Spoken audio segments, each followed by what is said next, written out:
2 குழந்தைகள் இருந்துச்சு. 2 குழந்தைகளும் இறந்து போச்சு.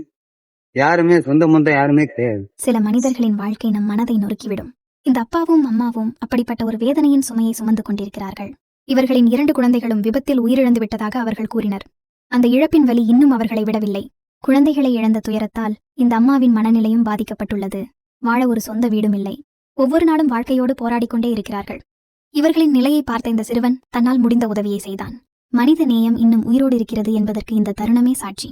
இவர்களுக்கு உதவ விரும்புபவர்கள் தங்களால் இயன்ற உதவியை செய்யலாம். சாப்பிட்டு இருப்போம். என்னால அலைய முடியல. என்னால ரொம்ப சங்கடப்படுறேன். வச்சுக்கிட்டு நான் வண்டியை ஒத்தையிலே தள்ளிட்டு போறேன். 2 குழந்தைகள் இருந்துச்சு. 2 குழந்தைகளும் இறந்து போச்சு. யாருமே சொந்த பந்தம் யாருமே கிடையாது. வச்சுக்கிட்டு தான் தள்ளிக்கிட்டே அடையுது. வீடு தான் கிடையாதுமா. அவங்க பேச மாட்டாங்கம்மா. மௌனமா இருக்காங்க. பேச மாட்டாங்க. அம்மா நல்லா இருக்கீங்களா?